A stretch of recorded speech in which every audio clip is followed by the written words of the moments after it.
Leader TV में हिकु भेरो ॿीहर भलीकार इमदाद चांडियो साहब तव्हां जेका गिरफ़्तारी वक़फ़े खां वल ॿुधाई पए हीअ उहा साॻी गिरफ़्तारी आहे जंहिं तव्हांजा साल पोइ जेलनि में रखियो तव्हांखे। जी मूंखे हिकिड़ी ॻाल्हि ॿुधायो त केस छा आहे तव्हां ते?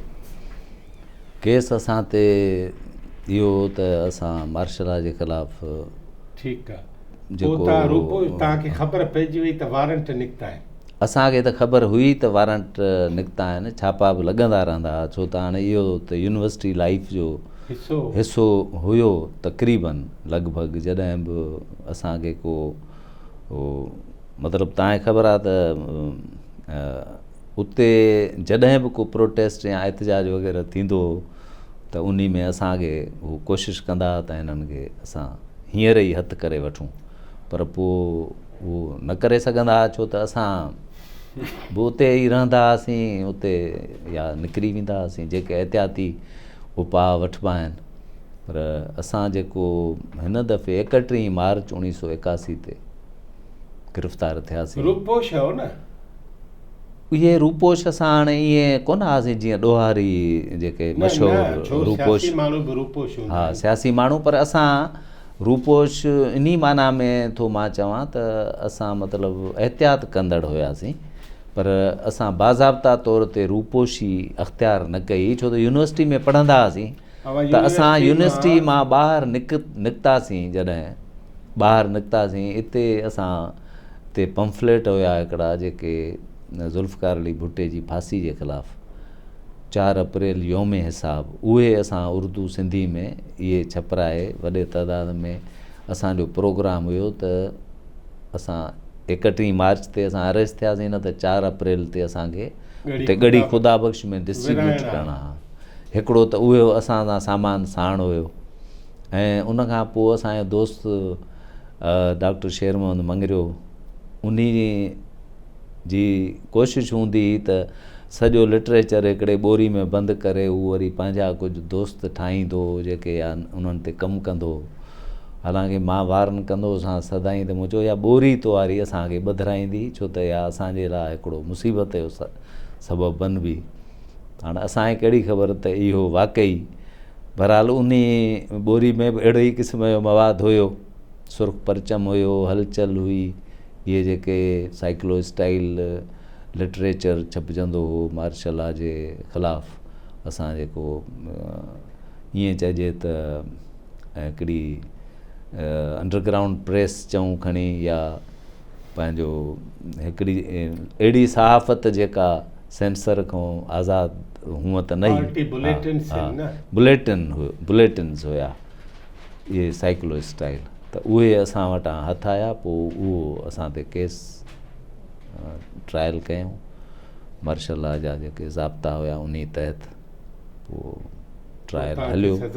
हा, स्पेशल मिलिट्री कोर्ट में केस हलियो, हैदराबाद जी स्पेशल मिलिट्री कोर्ट में, जंहिंजो कर्नल हिकिड़ो प्रिज़ाइड कंदो आहे, हिकिड़ो उन में मैजिस्ट्रेट हूंदो आहे, हिकिड़ो मेजर हूंदो आहे फ़ौज जो, ऐं पोइ उते उहो केस हलियो। ऐं असांखे डिफेंस जेको आहे यूसुफ लगारी बि हुयो, मरहूम असांजो ग़ुलाम कादिर मिरणानी एडवोकेट जेको साईं जो हिकिड़ो जूनियर हुयो उहो बि हुयो, ऐं अॻ में असांखे हिकिड़ो पापर्स लायर बि हिननि ॾिनो जेको असां वटि पहिरियां न हुयो, त हिननि पंहिंजे प्रोसिक्यूटर जे ज़रिए असांखे डिफेंस में मिलियो। पर हाणे उते तव्हांखे ख़बर आहे त अहिड़नि कोर्टुनि में दफ़ा जो उहो त मयार कोन्हे जेको सिविलियन कोर्ट्स में हूंदो आहे। ऐं ॿियो इहो त जेके असां अक्यूज़ड हुयासीं, असांजी पॉलिटिकल जेका पोजीशन हुई उहा वाज़े हुई। असां पंहिंजे बयाननि में मार्शल लॉ खे रद्द करे ऐं जमहूरियत जे हक़ में असां हिकिड़ो निज़ाम आणण लाइ जेको आहे सो पंहिंजो स्टैंड वरितोसीं। पोइ तव्हां प्रिज़ाइडिंग कर्नल तव्हांखे छा चयो, कुझु यादि आहे? हा, कयो छा अथव? उन हिकिड़े दफ़े हिकिड़ो अहिड़ा रिमार्क्स ॾिना जेके मतिलबु इंसल्टिंग रिमार्क्स हुया, छो त उन में जॾहिं बयान में मुंहिंजे में लिखियलु हुयो कि हम आवाम के बेटे हैं, त हुन माना ईअं ॼणो ईअं सम्झे ॼणो असां हरामी ॿार वांगुरु आहियूं। सो उन खे हुन इहो माना सन ऑफ द सॉइल या सन ऑफ द पीपल जे इस्तिलाह ते माना उनखे हिकिड़ी कराहत ऐं हिकिड़ो नफ़रत आई ऐं जंहिंजो इज़हार कयो हुई। सो उन सां त हाणे असांजो बहस हुयो ई कोन। असां पंहिंजो ट्रायल घणा ॾींहं हली आहे हीउ जेको असांजो जेको ट्रायल हुयो पोणा 2 साल हलियो। पोणा 2 साल शुनवायूं इहो रुगो पुछंदा छा तव्हां खां? असां खां पुछंदा त उते असां त इंट्रोगेशन जेका रही उहा हिकिड़ी अलॻि दास्तान। गिरफ़्तारी खां पोइ ॿुधो न, असां गिरफ़्तार थियासीं 31 मार्च 1981 ते। पोइ असां हिननि जे कस्टडी में हुयासीं, पुलिस कस्टडी में हुयासीं। पोइ असांजी जेको आहे जून ताईं असां जेको आहे डिसअपियर्ड पर्सन वांगुरु हुयासीं हिननि वटि। कराची में असांखे रखियो, पुलिस ट्रेनिंग सेंटर जे वेझो इलाइक़ो उते सईदाबाद या बल्दिया, मां सम्झां थो त इहा एॾां शेरशाह ॾांहुं जेको वञिबो आहे इन पासे वारी जेको हा उते असां हुयासीं। मोहम्मद ख़ान सोलंगी उते हुयो, शेर मोहम्मद मंगरे कंहिं ॿी जाइ ते रखियो।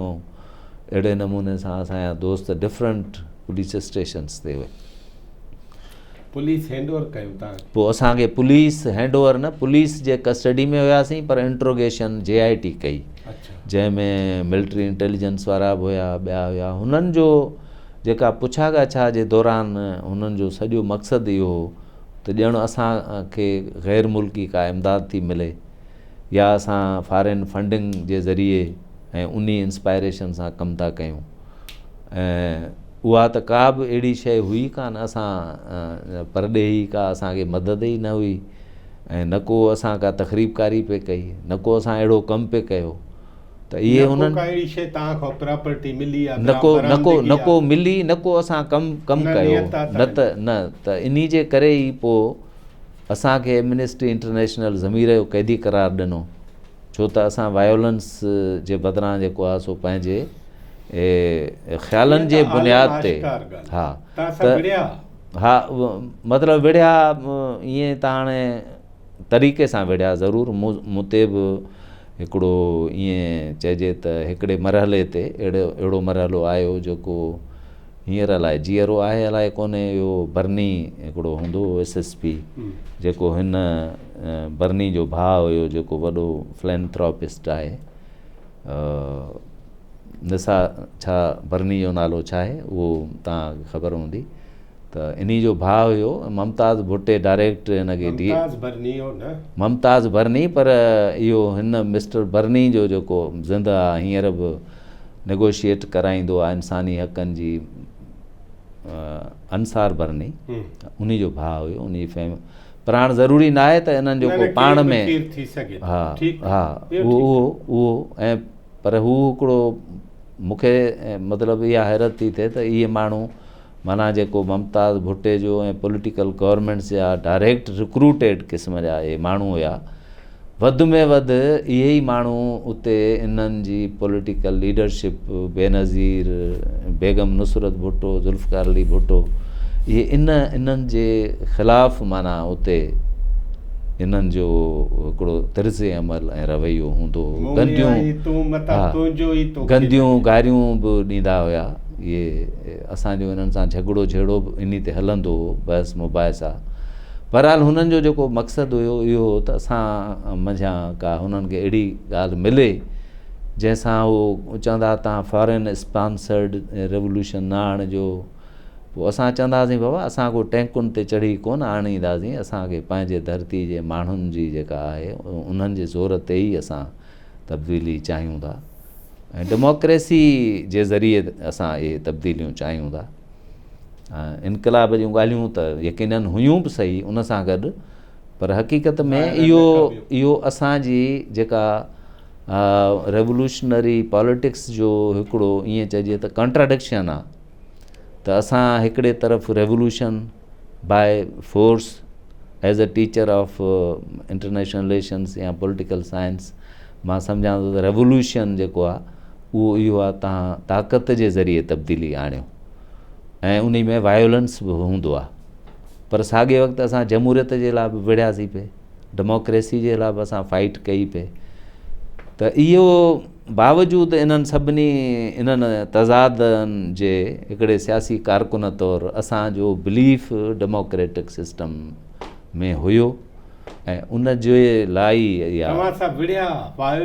तशद्दुद थियो। तशद्दुद हाणे तव्हां छा खे था चओ, ॿधी छॾियऊं मूंखे हिकिड़े हथ में ऐं टंग में ज़ंजीर हणी ॿधी छॾियऊं, जीअं कंहिं मां चवां कंहिं कुते खे ॿधी छॾिबो आहे। ठीकु आहे, राउंड द क्लॉक सुम्हणु न ॾियणु ऐं उनखां पोइ जेको आहे सो जाॻाइणु उजाॻा ॾियणु। बाक़ी हाणे मूंखे फिज़िकल टार्चर कोन थियो। हाणे ही पोणा 2 साल जी तव्हां सां इहे प्यार मोहबत जूं इहे थियूं। वरी इहो जेको आहे सो जेको पीरियड त असां तॾहिं खां काउंट था कयूं जॾहिं असां गिरफ़्तार थियासीं। त उहो जेको अंडर ट्रायल पीरियड असांजो हूअं त शुरू ट्रायल थींदो, जॾहिं खां ट्रायल शुरू थींदो आहे त असांजो त ट्रायल ई न पिया कनि। पोणा 2 साल असांखे वेहारे पोइ असांजो ट्रायल शुरू कयूं।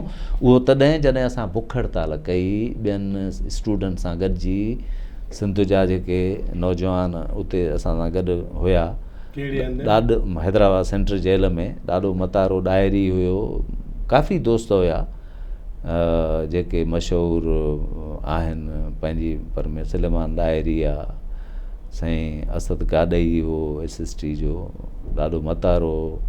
इन सां गॾु ही जेके टोडी फाटक में शहीद थिया कुझु उन्हनि मंझां दोदो मेहरी हुयो, मुख़्तलिफ़ डॉक्टर ग़ुलाम नबी ख़ुश्क हुयो ऐं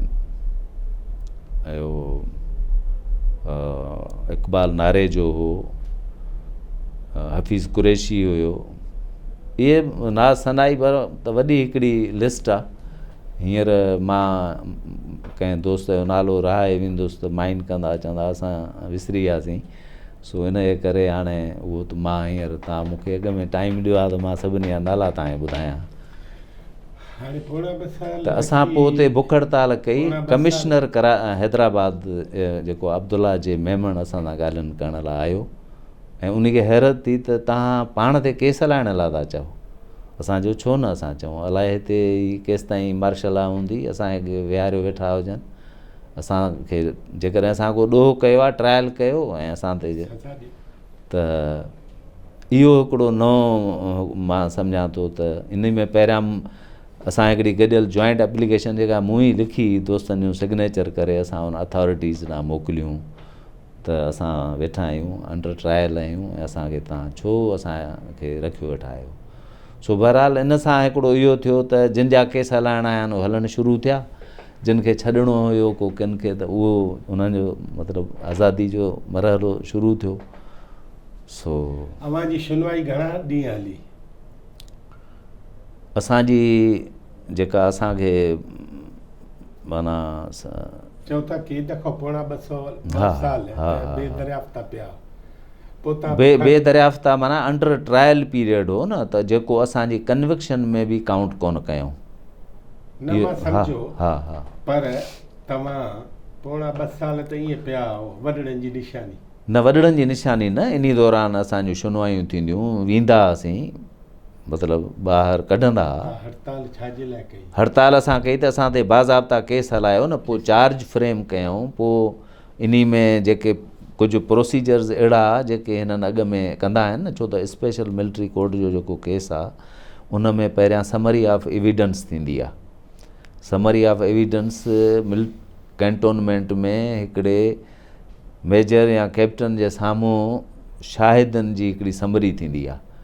असां ते जेके शाहिद हुया उहो चए पियो, जेको हिननि जो सिविलियन मुशीर हो, चई मूंखे मथे में धकु लॻल आहे, मुंहिंजो सुञाणी थो, असां 5 ॼणा आहियूं, नाला वर्गो मुंहिंजो हुनखे हीअ जे ॿुधाए वञे त असां तव्हांजी सज़ा क़बूल कंदासीं। त हीअ हथ जो हिकिड़ो केस असां ते ठाहियो अथनि। जॾहिं तव्हांजो मुशीर असांखे आइडेंटिफाए नथो करे सघे त बाक़ी पुलिस जो केस हो, एक्चुअली त ईअं आहे। सो पहिरियां समरी ऑफ एविडेंस थी, उनखां पोइ इहो ट्रायल जेको आहे सो उहो मरहलो आयो। उहो ट्रायल पोइ हड़ताल खां पोइ घणा वक़्तु हलियो? इहो हाणे मूंखे हींअर मां चङी तरह मूंखे यादि न आहे पर सज़ा कॾहिं ॾिनऊं? सज़ा असांखे आई आहे मां सम्झां थो त 81 में असां अरेस्ट थियासीं। 82 जे दौरान ई सज़ा असांखे हिननि ॿुधाई, पोइ उन ते इम्प्लीमेंट भायां थो ख़ासि करे फटकनि जी सज़ा ते अमल जेको आहे न उहो 83 में आई थिंक थियो। अव्हांखे सज़ा छा ॾिनी अथऊं? 7 साल कैद। 7 साल कैद, हा, ऐं 10 कोड़ा 10 कोड़ा। उन में 2 ॼणा असांजा जेके आहिनि उहे छॾे ॾिनऊं, उहे रिलीज़ थी विया, वज़ीर लाखो ऐं इसरार लांघा। उन्हनि जे कुझु वज़ीर लाखे खे हिकिड़ो पंहिंजो हुर जमायत जो बैकग्राउंड हुयो, पीर साहब पागारे वटि उनजा पेरेंट्स वालदेन उहे विया, पोइ उन्हनि कोशिशि कई त उनखे रिलीज़ कयऊं। इसरार लांघा जो वाल साहबु हिकिड़ो दरवेश सूफ़ी फ़क़ीर हो, उहो कंहिं उन कोशिशि कई ऐं असां अहिड़ी न कोशिशि कराई न, असां जेको आहे अहिड़ी कोशिशि सां मुस्तफ़ीज़ थियासीं, सो असां ते ट्रायल। पोइ तव्हांजो क़ैद 82 खां शुरू कयो? असांजो क़ैद 82 खां शुरू कयो। इहो 86 86 में जेको आहे सो इहो असांजो जेको 10 साल कैद हुयो, उन में जेको असांखे जॾहिं तव्हांखे इम्प्रिज़नमेंट में सज़ा मिलंदी आहे त पोइ तव्हांजी जेका आहे सा रिमिट थींदी आहे सज़ा, उहा 10 ॾींहं बि हूंदी आहे, मतिलबु महीने में। त असांखे जेको आहे सो कुझु माना रिमिट असांजी 10 माना एज़ अ टीचर या कुझु अहिड़ो असां ते असांखां पढ़ाईंदा त कोन हुआ माण्हुनि खे, पर क़ैदियुनि खे नूरुलाई शेख सुप्रीडेंट हुयो त वॾो हिकिड़ो कहर इलाही छॾींदा हुआसीं, पर असां सां त कोन कहर कयईं, जो सची ॻाल्हि इहा आहे। पर हू इहो चवंदो तव्हां छा पढ़ाईंदो, असां चवंदासीं असांखे जेको कमु अचे थो, तूं असांखे कैदी ॾे त पढ़ायूं वञी, चई तव्हां पढ़ाईंदव जेको तव्हां पढ़ियल आहियो, पोइ तव्हां कैदियुनि खे ख़राबु कंदो, मां इहो नथो चाहियां। सो तव्हां को हुन वरी हिकिड़े दफ़े असांखे तजवीज़ ॾिनी, चई त इहे जेको चरखो हिते रखी छॾियां भला, या तव्हां कपिड़ा बि नथा पायो, असांजो चरखो बि न खपे, कपिड़ा बि कोन पाईंदासीं। सो इहो आहे त सिंध जे नौजवाननि जी हिमत हुई, जो असां डिफ़ाए कंदा हुआसीं जेल्स जे इन्हनि ॻाल्हियुनि खे। ऐं कॾहिं आज़ादु थियो? 1986 अक्टूबर में मां 86 में जी तव्हां आज़ादु थियो? जी ठीकु आहे। आज़ादु थी पोइ छा कयो? आज़ादु थी पोइ साॻियो कमु शुरू कयोसीं। ठीकु आहे। हिकिड़ी नंढड़ी साई खां पोइ असां जनाब इमदाद चांडी साहिब जी आज़ादी खां पोइ हिन खे ॾिसूं था त हाणे ॿाहिरि अची साईं जन छा था कनि असां सां गॾु।